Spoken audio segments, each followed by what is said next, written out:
Craig Fugate, his entire team, and the incredible workers who are here at FEMA. They are having to, under less than optimal situations, still respond to Mother Nature, which doesn't stop just because the government has shut down. I want to get initially a briefing on what had happened with Hurricane Karen, became Tropical Storm Karen, and then fortunately dissipated, so we dodged a bullet there. In the meantime, we're on tornado watch here in the mid-Atlantic states because of severe weather patterns, and we've got blizzards up north. We've got some weather patterns in the middle of the country that we're still monitoring. And so I just want to say thank you to all of you for the incredible work that you're doing. I think it's important to understand that the people here at FEMA have been doing everything they can to respond to potential events. Here at FEMA, they're in touch with their state and local partners in case resources are needed.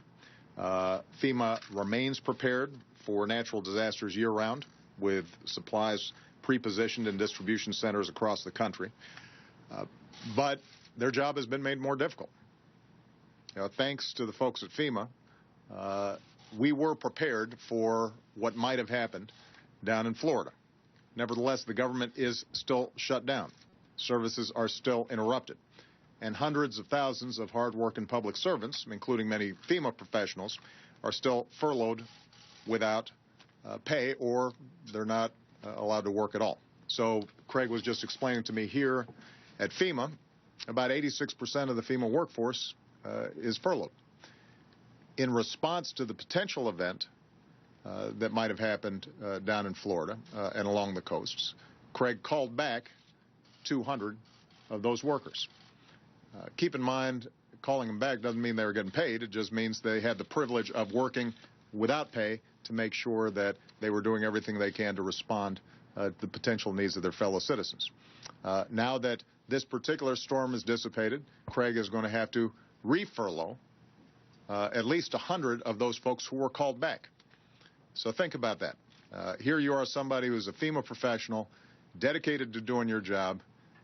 At a moment's notice, you're willing to show up here in case people got in trouble and respond to them, even though you're not getting paid, even though you don't have certainty. And now you're being put back on furlough because the government is shut down. That's no way of doing business. That, by the way, just speaks to the day-to-day emergencies that may come up, and that is FEMA's job to respond to. Craig was also explaining the fact that when it comes to training first responders, for example, we have on a weekly basis already scheduled training for first responders that now have to be rescheduled. It will probably end up ultimately costing the government more money for us to put those things back together again. And so not only is this shutdown hurting FEMA workers, not only is it making it more difficult for us to respond to potential natural disasters, but it may actually end up costing taxpayers more than it should. Right now, Congress should do what's in the best interests of the economy and the American people. And that's move beyond this manufacturing crisis and work together to focus on growth, jobs, and providing the vital services that Americans all across the country depend on, including the services that FEMA provides. I heard a lot of talk over the weekend that the real problem is that the president will not negotiate. Well, let me tell you something. I have said from the start of the year that I'm happy to talk to Republicans about anything related to the budget. There's not a subject that I am not willing to engage in, work on, negotiate, and come up with common sense compromises on. What I've said is that I cannot do that under the threat that if Republicans don't get 100% of their way, they're going to either shut down the government or they are going to default on America's debt, so that America, for the first time in history, does not pay its bills. That is not something I will do. We're not going to establish that pattern. We're not going to negotiate under the threat of further harm to our economy and middle-class families. We're not going to negotiate under the threat of a prolonged shutdown until Republicans get 100% of what they want.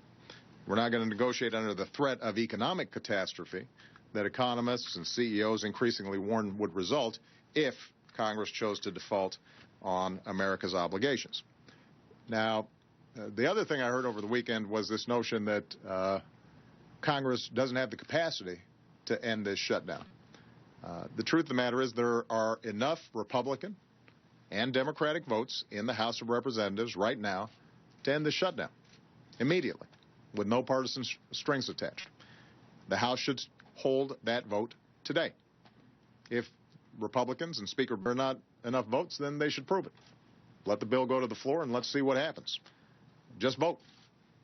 Let every member of Congress vote their conscience, and they can determine whether or not they want to shut the government down. My suspicion is, my very strong suspicion is that there are enough votes there.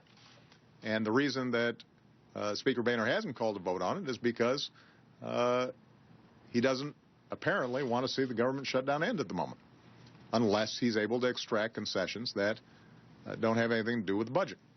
Well, I think the American people simply want government to work. And there's no reason that there has to be a shutdown in order for the kinds of negotiations Speaker Boehner says he wants to proceed. Hold a vote. Call a vote right now. And let's see what happens. The second thing Congress needs to do is to raise the debt ceiling next week so the Treasury can pay the bills that Congress has already spent. That's what most Americans do if they buy something. They buy a car, if they buy a house. If they put something on a credit card, they understand they got to pay the bills. This is something routine. It's been done more than 40 times since Ronald Reagan was president.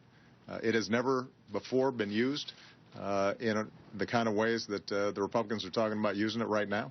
We can't threat an economic catastrophe in the midst of budget negotiations. So authorize the Treasury to pay America's bills. Pass a budget, end the government shutdown, pay our bills, and prevent an economic shutdown. And as soon as that happens, I am eager and ready to sit down and negotiate with Republicans on a whole range of issues. How do we create more jobs? How do we grow the economy? How do we boost manufacturing? How do we make sure our kids are getting a first-class education? All those things will be on the table. I'm happy to talk about health care. Happy to talk about energy policy. How do we deal with our long-term fiscal situation? All those things I've been eager to and anxious to talk to Republicans about for the last 7 months, and I've put out a budget that specifically lays out my vision for how we're going to grow this economy, and I expect the Republicans should do the same, and we can negotiate it. But we shouldn't hurt a whole bunch of people in order for one side to think that they're going to have a little more leverage in those negotiations. Last point I'm going to make. The bill that is being presented to end the government shutdown reflects Republican priorities. It's the Republican budget. The funding levels of this short-term funding bill, called the CR, is far lower than what Democrats think it should be. Nevertheless, Democrats are prepared to put the majority of votes on to reopen the government. So when you hear this notion that Democrats aren't compromising, we're compromising so much we're willing to reopen the government at funding levels that reflect Republican wishes, don't at all reflect our wishes. For example, here at FEMA, they're still subject to the sequester, so even before the shutdown, they were having trouble making sure that everybody was staying on the job and fulfilling all of their various functions. We need to get that sequester lifted that's been hanging over the head of the economy and federal agencies during the course of this entire year. This short-term legislation to reopen the government doesn't even address that. That has to be done in a broader budget framework. So Democrats have said we are willing to pass a bill that reflects the Republicans' priorities in terms of funding levels. That's a pretty significant compromise.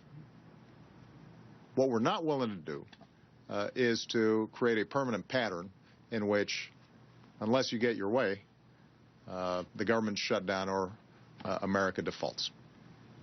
That's not how we do business in the country, and we're not going to start now. So, again, I want to thank everybody at FEMA here for